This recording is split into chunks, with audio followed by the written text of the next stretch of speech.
Bismillahirrahmanirrahim. Assalamualaikum warahmatullahi wabarakatuh. Innal hamdalillah nahmaduhu wa nasta'inuhu wa nastaghfiruh wa na'udzu billahi min shururi anfusina wa min sayyiati a'malina. May yahdihillahu fala mudilla lahu wa may yudlil fala hadiya lahu. أشهد أن لا إله إلا الله وحده لا شريك له وأشهد أن محمدا عبد الله ورسوله أما بعد قال رب اشرح لي صدري ويسر لي أمري واحلل عقدة من لساني يفقهوا قولي سبحانك لا علم لنا إلا ما علمتنا إنك أنت العليم الحكيم ولا حول ولا قوة إلا بالله العلي العظيم اللهم آمين. Yang dimuliakan Tuan Imam, Tuan Bilal yang pengurusi surau Bimanan, pengurusi saf kepimpinan Jawatankuasa Surau Al-Muhajirin, seterusnya yang dikasihi saudara perempuan muslimin dan muslimat sidang jemaah sekalian. Pertama-tama dan untuk selamanya kita sentiasa memanjatkan rasa syukur kepada Allah Subhanahu wa taala. Di antaranya kita sudah melepasi satu fasal, satu bab, iaitulah namanya bab Ramadan. Maknanya dah berjaya kita berpuasa siang dan juga qiyam, solat tarawih, solat witir, kemudian solat-solat sunat yang lain. Itu di antara anugerah Allah Subhanahu wa taala. Kemudian persoalannya, apakah selepas Ramadan? Itu persoalan. Dan inilah yang akan kita sentuh pada malam ini. Hari ini kita malam ini nampak beraya lagi. Pakaian nampak Masya Allah. Pakai baju Melayu dengan samping nampak muda. Yang balik tu kita Melayu. Nampak muda. Nampak bau kambing belakang itu. Kami golek tu. Saya pun tak sabar. Jadi sahabat-sahabat sekalian, di antara benda yang penting ialah apakah selepas Ramadan? Mada ba'da Ramadan, ataupun dipanggil pasca Ramadan. Dan ini merupakan reflection kepada apa yang berlaku sepanjang Ramadan. Dengan arti Nabi SAW dan kita ni bukan hanya sekadar menjadi hamba Allah, beribadah, siam, qiyam, banyak solat sunat, hanya sekadar bulan Ramadan. Habis Ramadan dia pun diam, tak nampak muka masjid surau. Itu dia panggil hamba Ramadan. Kita ni hamba Allah Subhanahu wa taala. Sepanjang Ramadan, amalan yang besarnya adalah puasa. Namun Allah Ta'ala menyuruh kita berpuasa ini dengan berbagai-bagai jenis puasa. Ramadan memang confirm puasa ini adalah fardu. Ada puasa-puasa yang Allah suruh juga, yang Nabi suruh juga, iaitulah di dalam kategori puasa-puasa sunat. Jadi lepas Ramadan kita nak buat reflection. Selepas Ramadan, puasa sunat yang pertama yang Nabi suruh ialah puasa Sittan min Syawal, iaitulah 6 hari dari bulan Syawal. Pasal apa? Di antaranya kelebihan yang disebut oleh Nabi SAW, wa dzalika siyamud dahr. Bila kita puasa Ramadan sebulan, kemudian diikuti 6 hari dari bulan Syawal, kata Nabi, itu adalah seperti kamu sudah berpuasa setahun. Pahalanya tengok besar, 30 hari sebulan plus 6 hari, Nabi kata pahala setahun puasa. Pasal apa? Di antara yang disebut oleh para ulama, hadis ini riwayat Al-Imam At-Tirmidzi, disebutnya setiap amalan kita ini paling kurangnya Allah ganda 10. Kita solat maghrib tadi, pahalanya seperti mendapat 10 maghrib. 10 maghrib pahalanya.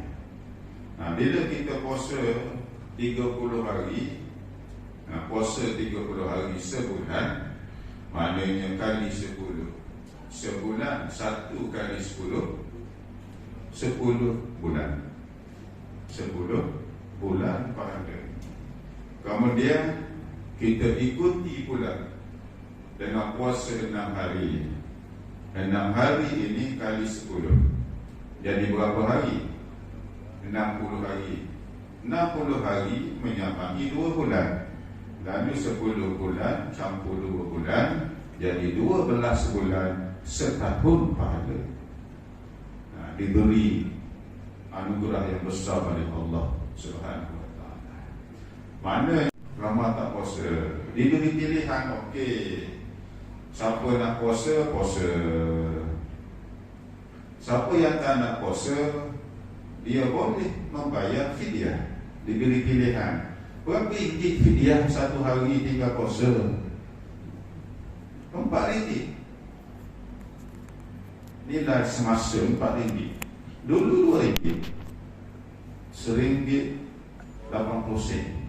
Sekarang ni kalau ikut nilai wilayah persekutuan, satu hari 4 ringgit. 4 kali 30, berapa saja? RM120. Pergi shopping, beli apa? Beli tomato, beli timun, beli apa? Dah RM3,400. Okey, diberi pilihan. Siapa nak puasa, puasa. Siapa nak bayar RM120, bayar RM120. Pahalanya sama seperti orang puasa. Agak majoritinya pilih yang mana? Bayar lah. Makan minum ni kita bayar. Nak apa? Lalu Allah mewajibkan, tak ada pilihan, mesti puasa. Satu bentuk latihan supaya apa? Selepas Ramadan kamu kena tengok juga mana puasa-puasa sunat. Jangan nanti paksa diwajib baru puasa, tapi yang sunat pun buat juga, sebagai latihan. Lalu dipanggil sebagai madrasah Ramadan ini. Madrasah Ramadaniyah.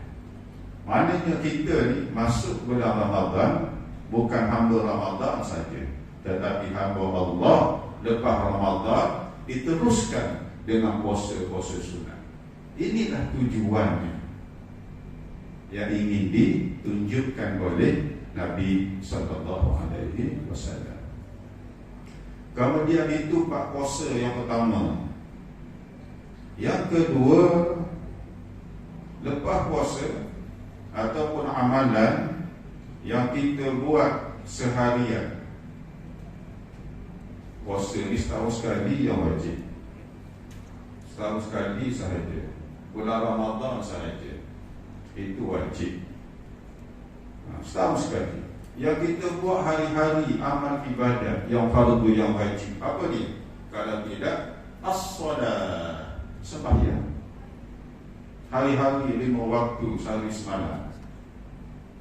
Itu yang wajib. Kemudian sepanjang Ramadan kita memenuhi masjid surau, solat fardu. Kemudian diikuti dengan solat sunat lagi. Kita tahan, sanggup itu. Solat sunat tarawih yang buat 20, yang buat 8. Kemudian tambah lagi witir 3 rakaat solat sunat. Sepanjang Ramadan kita qiyam tanpa cuai, wajib kita. Dengan harapan habis Ramadan kita pun rajin seperti Ramadan untuk mendirikan solat sunat, dan rajin seperti Ramadan untuk memenuhi rumah Allah Ta'ala. Itu tujuan pendidikan, tadrib, latihan. Itu dia.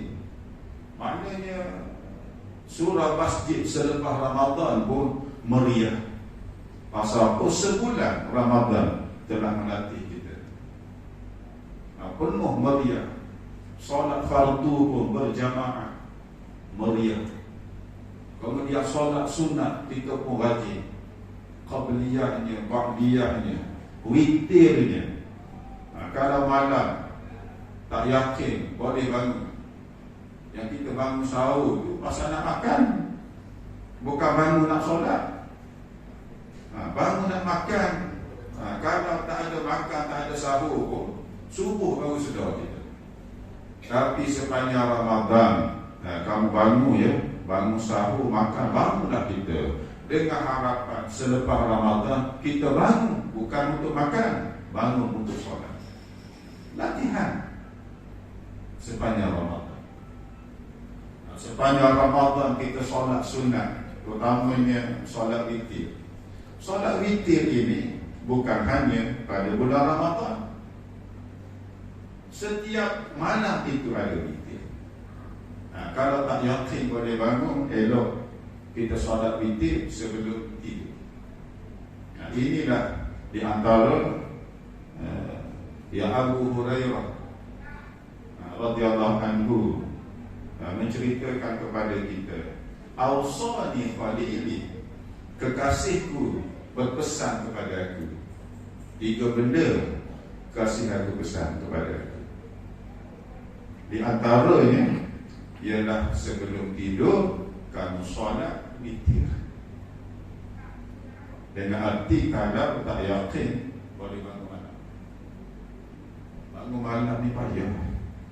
Kita bangun pun dengan umur kita dah kencing ni. Bangun kerana pergi bilik air saja. Dah umur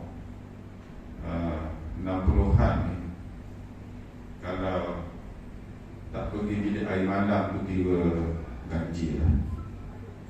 Ada sesuatu tak kena dengan bladder dia. Biasa kalau bangun malam pergi bilik air, lepas tu tidur balik. Biasa. Tetapi Ramadan mengajar kita bangun malam, bilik air. Tetapi paling tidaknya solat sunat 2 rakaat. Mujahadah, payahlah. Memang payah. Mana ada mudah? Kalau mudah, orang munafik duduk depan kita. Kalau mudah, orang munafik duduk depan kita. Pasal benda ibadat ini benda memerlukan kepada mujahadah, kesungguhan. Sampai sahabat saya daripada Iumpat, wah, kau pindah sini wah. Dah pindah sini? Oh pindah sini? Oh dijemput. Wah ada candy tu rupanya. Ini kroni ni. Pasar kambing boleh pasar. Ini kroni ni. Tengok Ramadan alatih. Solat witir itu, kalau mampu setiap malam jangan ditinggalkannya.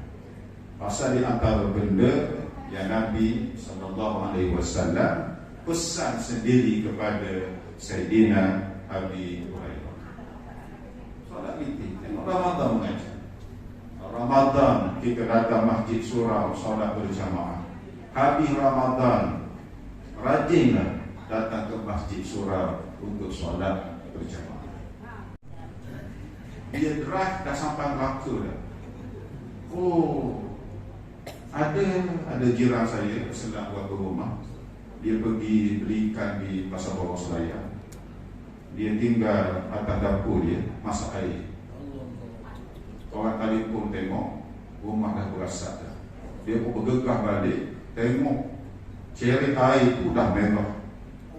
Nasib baik tak terbakar sekali rumah. Dah merah dah, hitam dah dapur. Merah, dia masuk rumah merah ceri air tu. Seperti buat besi lah. Tengok, kita dah banyak lupa.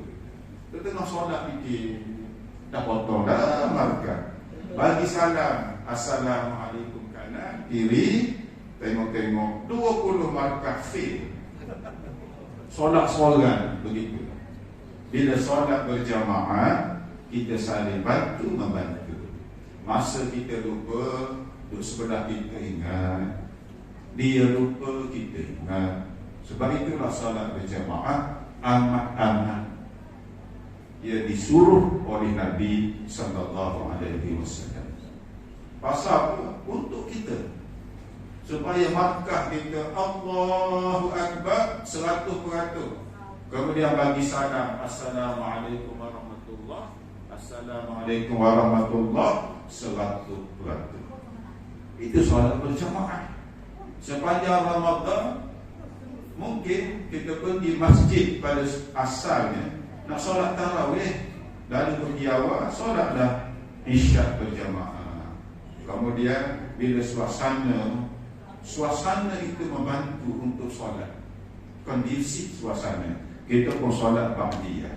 Ramai rajin pula solat tarawih sampai 8-20 rakaat. Solat witir pula.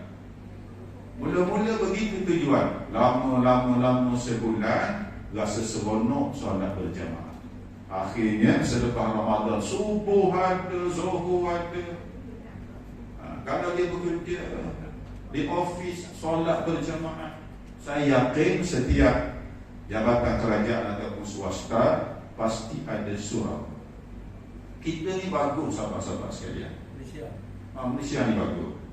Mana-mana pergi pasti ada surau. Pergilah mana, stesen bas, stesen apa, pasti ada surau. Petropan pasti, mana mudah. Bagi yang pergi ofis zuhur asar, solat berjamaah di ofis. Tengok pasal apa? Ramadan telah menjinakkan hati dia. Seronok, tak nak tinggal dah solat berjamaah. Pasal apa seronok? Bertemu sahabat. Sebab itulah sahabat-sahabat sekalian, kita datang surau masjid, kita kena banyak niat, baru pahalanya berbilang-bilang. Niat yang pertama kalau masjid, niat yang pertama niat iktikaf, ibadah. Kemudian niat nak bertemu sahabat, menggugurkan al-ukhuwah Islamiyah, ibadah. Niat nak hadir majlis pengajian, ibadah. Niat apa lagi? Niat untuk sedekah, masuk tabung masjid, ibadah. Dengan arti sekali kita buat dalam satu masa, pahala dia berbilang-bilang pahala. Berapa ribuan dia. Kalau niat baiknya sampai 5-6, kita dapat dalam satu masa 6 ribuan pahala. Tengok kelebihan hadir ke rumah-rumah Allah. Siapa yang mengajar kita? Ramadan yang mengajar kita. Sepanjang di dalam bulan Ramadan. Selepas Ramadan penuh. Niat begitu. Kita orang yang beriman, yang belajar ini, sahabat-sahabat sekalian, niat kita di dalam satu ungkapan ulama, niyatul mu'min khairun min amalihi. Niat orang mukmin lebih baik berbanding amal dia. Pasal apa? Di antaranya kita berazam, berniat untuk buat benda baik, tak jadi nak buat, dah dapat satu pahala. Baru niat, baru berazam, dah dapat satu pahala. Kemudian kita buat pula, Allah ganda 10.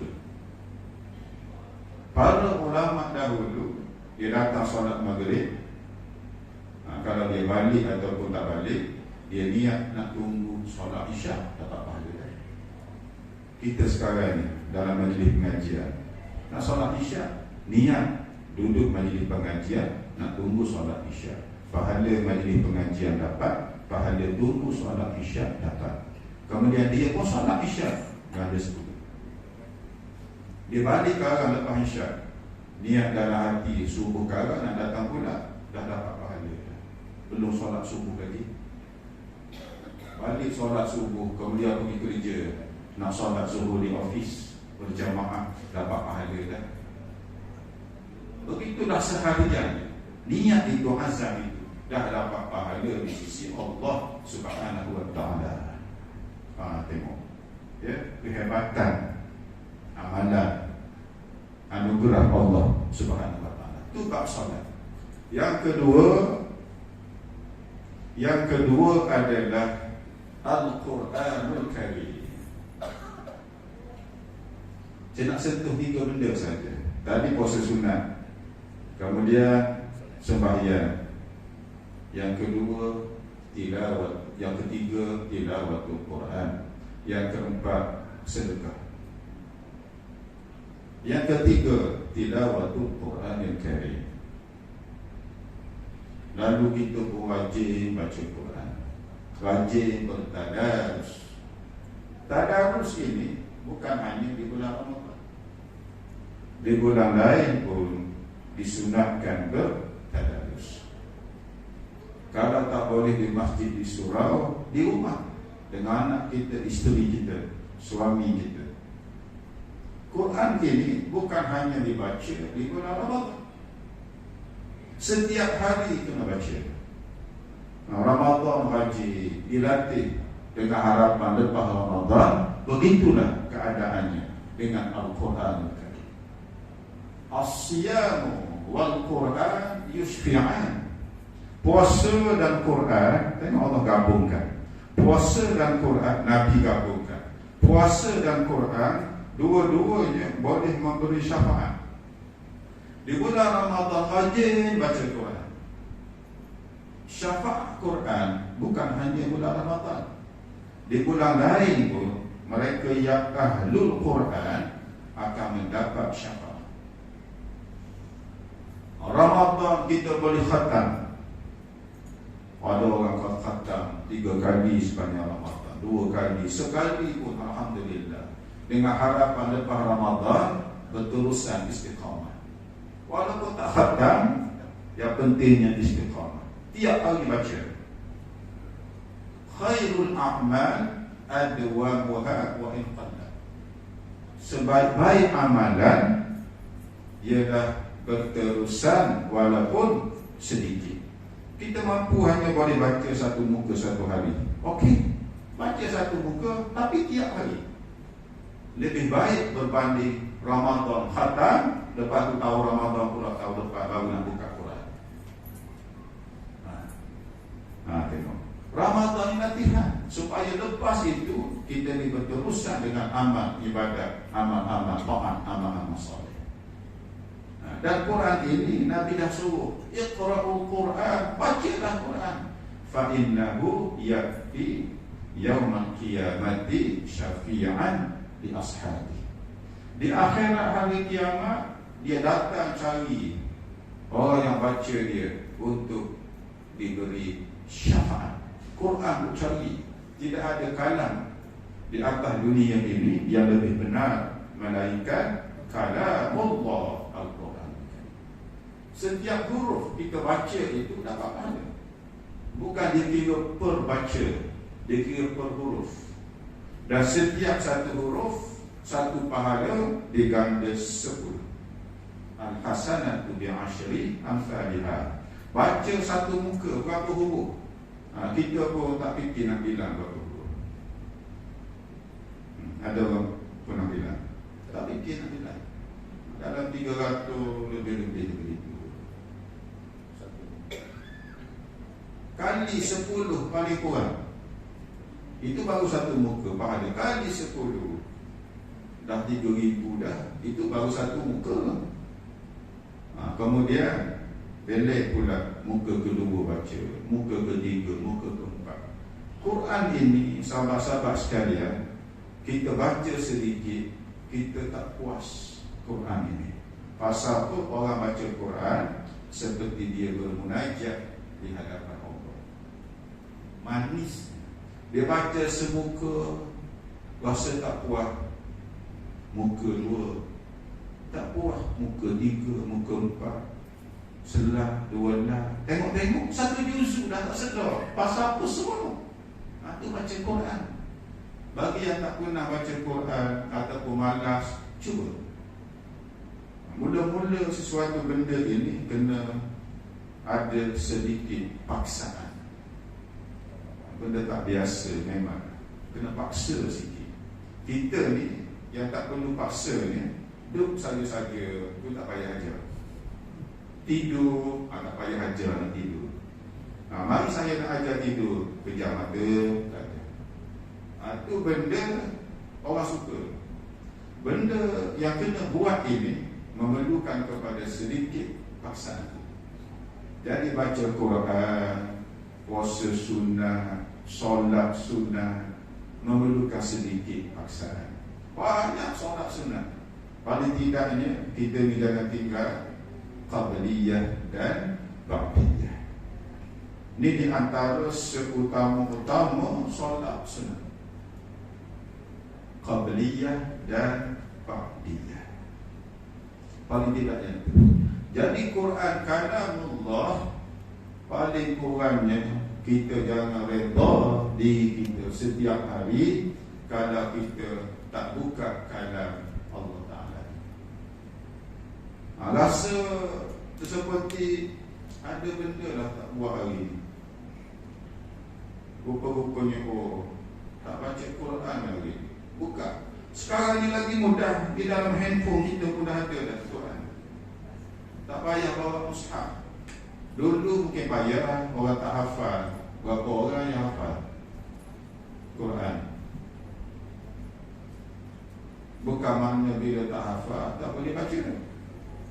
Buka handphone, ada apps Al-Quran, kita buka, duduk mana-mana boleh baca. Dulu nak bawa mushaf payah, bawa Quran kan payah. Kena ada wuduk lagi. Pakai tak bawa dah. Quran kecil ke besar, kena ada wuduk, nak tanggung dia. Kamu dah payah. Pakai tak baca, nak tahu dalam poket pun kena ada wuduk. Kemudian nak masuk tandas pun dah payah, kena tinggal kat luar apa dan sebagainya. Tak payah. Bila ada dalam handphone ni, boleh bawa mana-mana, masuk tandas pun boleh. Pasal dia Al-Quran dalam bentuk apa dia panggil? Digital. Tak ada Quran, tak ada. Tapi dia ada. Ada, tapi tak ada. Bila kita buka handphone, buka apa, cari mana tadi bunyi Alhamdulillah Rabbil Alamin, tengok tak ada. Ada, tapi tak ada. Dia digital. Boleh masuk tanda, boleh. Kalau mushaf yang bertulis itu tak boleh masuk tanda. Kan payah, pakai tak baca. Tapi sekarang ni mudah.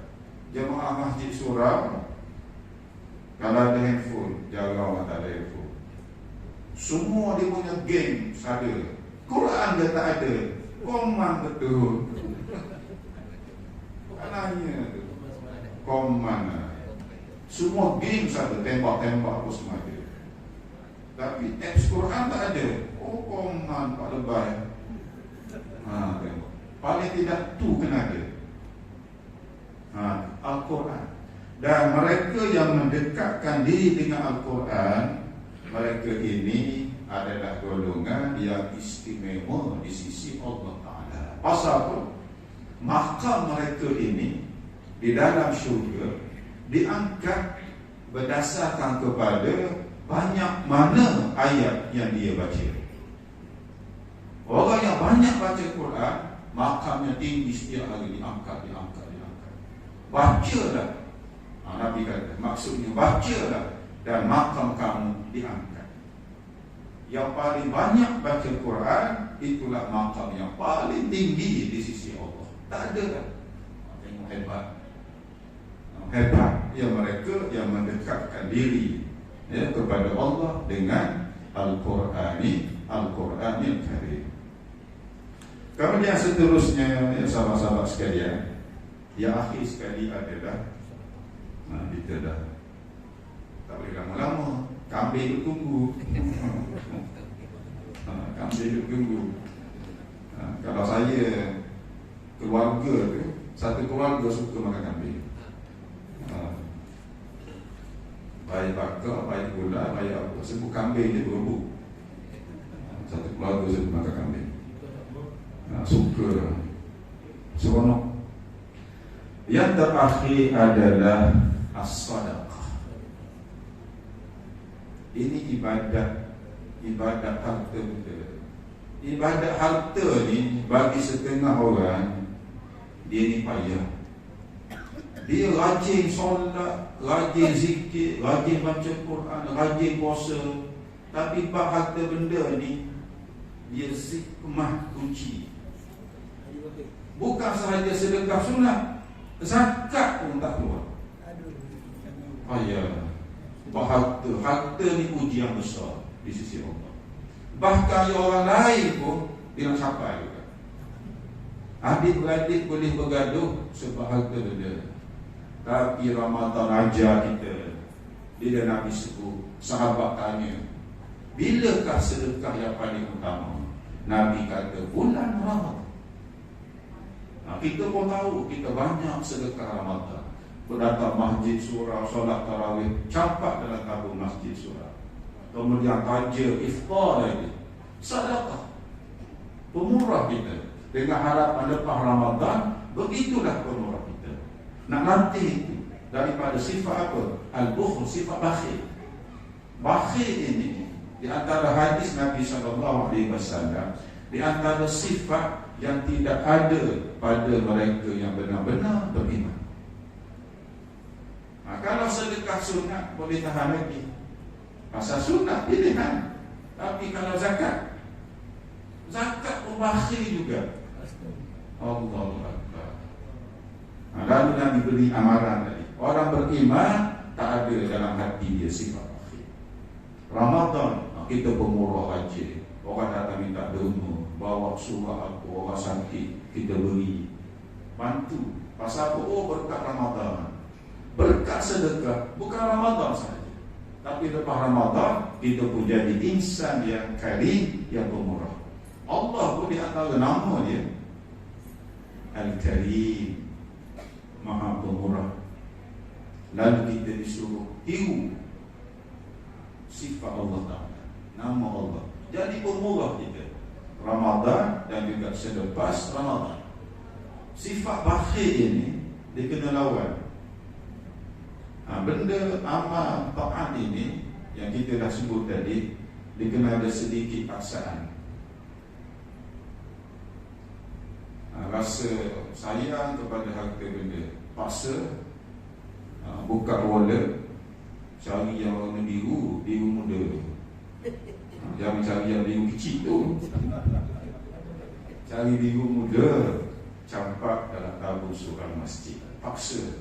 Kemudian jangan fikir dah, Bismillahirrahmanirrahim, ala Allah. Jangan duk fikir balik rumah, menyesal. Tak boleh biru muda, cari yang warna ungu muda. Lalu hijau. Oh benar. Pengurusi kita baju warna ungu muda. Mana dah signal. Tapuk paksa. Kemudian jangan fikir dah, kan jadi miskin. Oh, itulah janji syaitan. Asy-syaitan ya'idukumul faqr. Syaitan menakut-nakutkan kamu takut jatuh miskin. Nanti banyak derma, nanti duit zakat habis harta aku minggu depan nak renovation rumah. Syaitan tu nak pergi berjalan mana, Balkan, Europe, apa tu, nak fikir nak pergi mana, Kashmir, nak pergi Kashmir apa tu. Lalu terikut. Syaitan kata, kamu pergi, macam mana kamu nak melancong? Syaitan ditanam begitu. Tak paksa, bismillah, tawakkaltu ala Allah, ambil yang ungu ataupun biru muda, campak. Kemudian lupa tu. Jangan lupa fikir lagi. Tak ada duit pula, cari lain pula. Saya cukup terkesan. Ada seorang hamba Allah, saya di sebuah negara tu. Dia kata ni, akhir dia kata, kita beri sedekah ni memang kurang dari segi bilangannya. Kita ambil RM10, RM50, RM100. Dalam poket, dalam beg ada, dalam wallet ada RM400. Tinggal RM300 kurang. Tapi mudah dia kata, kita ni Allah bagi ganti apa yang hilang. Dia pun tengok anak dia janggut. Seperti janggut entah dia kata. Janggut, jambat. Kalau entah cukup, dia tumbuh balik ke tidak? Tumbuh balik. Harta kita pun begitulah. Kita buang hari ini, kita tak tahu bila itu Allah akan ganti balik. Dia tak akan disia-siakan oleh Allah. Kamu cukup hari ini, tak sabar seminggu panjang balik. Percayalah, setiap apa yang kita sumbangkan, kita sedekah, kita derma, Allah ganti dengan benda yang lebih baik daripada apa yang kita sumbangkan. Ada yakin begitu, syaitan pun lari dah. Syaitan pun tak ganggu dah. Ketika itu sudah ada sifat pemurah yang ingin ditanam oleh Nabi sallallahu alaihi wasallam. Jadi kita dah bunyi dah dan isyarat itu. Jadi itu yang boleh kita kongsi pada malam ini. Mudah-mudahan apa yang kita sama-sama dengar tadi diberi manfaat oleh Allah Subhanahu wa taala agar memberi sedikit inspirasi kepada kita untuk terus beramal, beribadat, mendekatkan diri kepada Allah Subhanahu wa taala. Yang baik itu daripada Allah, dan yang buruk itu daripada kelemahan diri saya sendiri. Terima kasih diucapkan kepada pihak penganjur.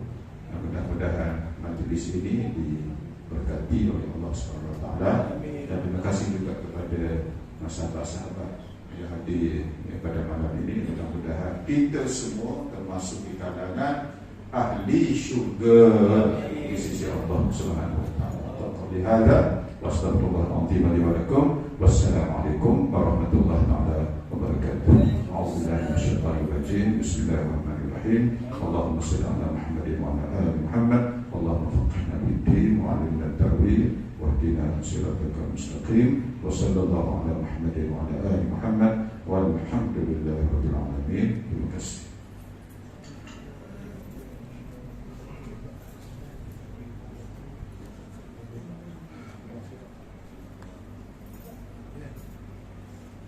Amin.